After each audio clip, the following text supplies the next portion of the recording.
Halo Smart Drivers, selamat datang di Bakalap. Dalam video kali ini kita akan membahas mengenai sabuk pengaman. Kenapa? Karena sabuk pengaman adalah alat pengaman utama yang ada di mobil kita. Bersama saya, Agung Yuniharto, Your Safety Buddy.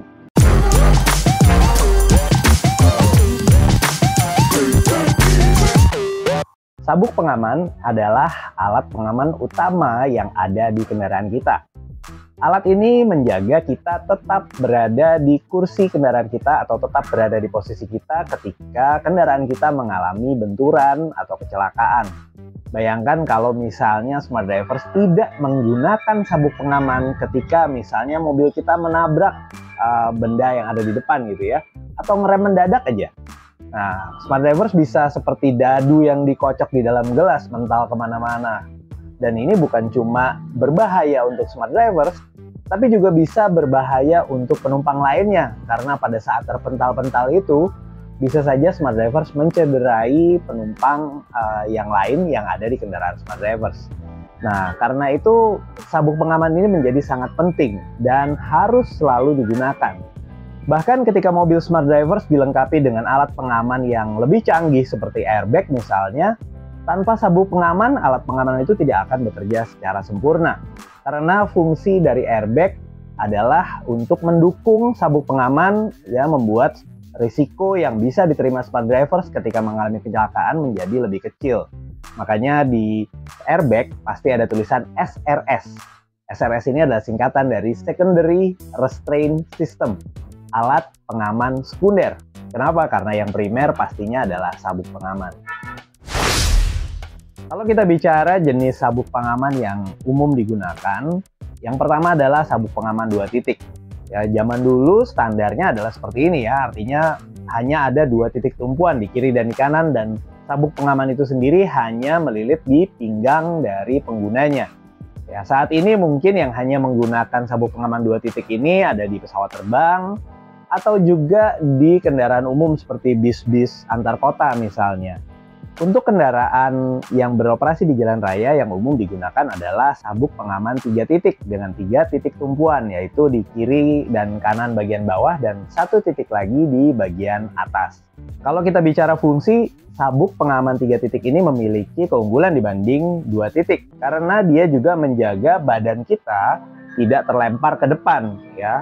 Karena bagian yang melintang di depan dada kita ini menjaga kita tidak terlempar ke depan pada saat misalnya kendaraan kita mengalami tumbukan atau tabrakan, dan dimana kita pasti mengalami gaya dorong yang luar biasa ke arah depan, maka badan kita akan ditahan oleh sabuk pengaman kita.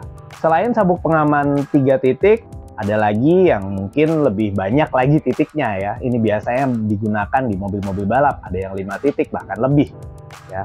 Kenapa mereka menggunakan lebih banyak ya? Tentunya karena kecepatan pada mobil balap pastinya lebih tinggi ya, dan risiko mereka terguling dan sebagainya itu juga lebih tinggi. Makanya membutuhkan alat pengaman yang lebih kuat lagi. Ya, di satu sisi kalau mobil kita yang digunakan sehari-hari terus kita menggunakan sabuk pengaman seperti pembalap, pastinya akan kesulitan karena kalau misalnya mobil pembalap kan nggak harus bayar tol. Bayangin kita diikat di kursi kita dengan sabuk pengaman 5 titik misalnya, lalu kemudian harus bayar tol.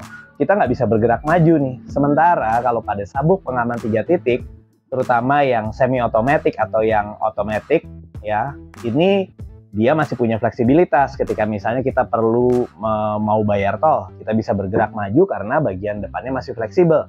Tapi ketika mengalami benturan, dia mengunci sehingga kita tetap ditahan di kursi kendaraan kita. Secanggih-canggihnya sebuah alat keselamatan, kalau tidak digunakan dengan tepat, bisa jadi dia tidak akan berfungsi dengan sempurna. Ya, bahkan malah bisa jadi membahayakan kita sendiri atau malah memberikan efek negatif. Misalnya sabuk pengaman. Ya, kalau misalnya kita tidak menggunakannya dengan baik, ya tidak menggunakannya dengan benar, ya ini tentunya justru malah bisa menambah cedera kita. Misalnya, kalau semua mobil Smart Drivers menggunakan sabuk pengaman yang tipe manual, ya bukan yang semi otomatis. Kalau yang umum itu kan yang semi otomatis yang kita tinggal tarik, Misalnya kita hentak, dia akan ngunci. Tapi kalau yang manual, untuk mengencangkannya kita perlu mengencangkannya secara manual. Kalau misalnya kita menggunakannya dengan longgar, pada saat terjadi tabrakan kita akan menabrak sabuk pengaman tadi.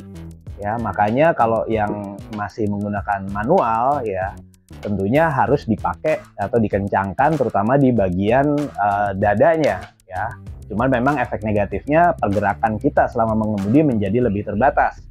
Itu sebabnya dibuatlah sabuk pengaman tipe semi otomatis yang hanya mengunci pada saat dihentak.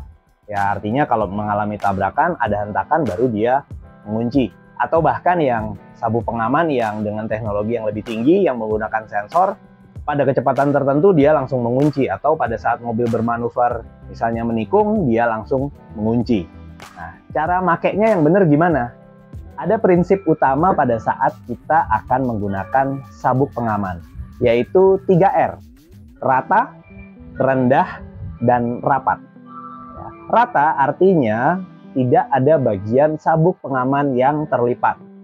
Ya, seperti kita ketahui, sabuk pengaman itu adalah menahan kita, artinya semakin lebar permukaannya akan semakin baik. Ya. Sementara kalau dia terlipat, artinya ada permukaan yang lebih sempit.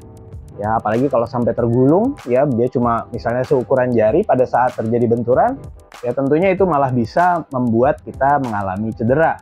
Ya, makanya harus rata, artinya tidak terlipat. Kemudian yang kedua adalah rendah. Rendah ini artinya kita menggunakan sabuk pengaman, terutama pada bagian pinggang, adalah di tulang pinggul. Sekali lagi, di tulang pinggul, bukan di perut. Ya, jadi posisinya kurang lebih kalau misalnya smart drivers menggunakan ikat pinggang, ya, itu posisi sabuk pengaman kita ada di atas ikat pinggang kita. Ya, tadi rendah. Kemudian rapat.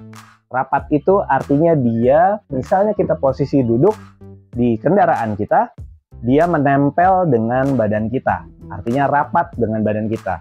Ya, ini terutama berlaku buat yang manual. Kalau yang otomatis dan semi otomatis, dia akan otomatis langsung merapatkan ke badan kita. Tapi kalau yang manual, kalau dia kendor, seperti tadi di awal saya sempat ceritakan bahwa itu bisa membuat kita cedera atau juga si sabuk pengaman tidak berfungsi secara optimal. Lalu bagaimana sejarah sabuk pengaman 3 titik yang kita kenal ada di kendaraan kita sekarang? Zaman dulu sabuk pengaman itu hanya menggunakan sabuk pengaman 2 titik, ya, hanya mengikat pinggang pengguna saja. Hingga ditemukan sabuk pengaman 3 titik oleh seorang insinyur dari perusahaan Volvo yang bernama Niels Bohlin. Hal ini diawali dengan kejadian yang menimpa Gunnar Engellau, presiden dari perusahaan Volvo kala itu. Ya, di mana kerabat dari presiden Volvo ini meninggal dunia padahal dia sudah mengenakan sabuk pengaman. Ya, dia meninggal dunia pada saat mengalami kecelakaan meskipun ya korban sudah mengenakan sabuk pengaman.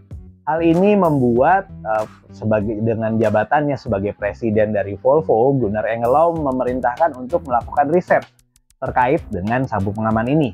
Maka direkrutlah Niels Bohlin oleh Volvo dan ditugaskan khusus untuk mencari solusi bagaimana membuat sabuk pengaman menjadi lebih aman tapi juga praktis untuk digunakan. Ya, dan ditemukanlah pada tahun 1958 sabuk pengaman 3 titik yang kita kenal saat ini. Yang menarik adalah ternyata Niels Bohlin dan Volvo tidak mematenkan penemuan mereka.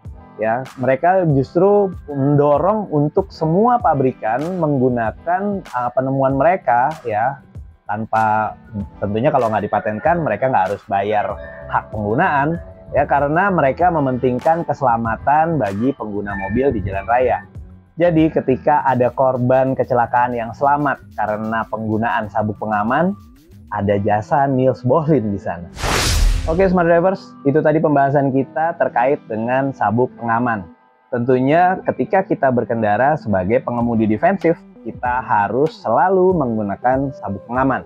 Bukan hanya untuk pengemudi dan penumpang di depan, ya meskipun peraturan di Indonesia baru mewajibkan untuk pengemudi dan penumpang depan saja, Tapi kalau kita ingin meningkatkan keselamatan kita, semua orang yang ada di mobil, semua penumpang wajib mengenakan sabuk pengaman.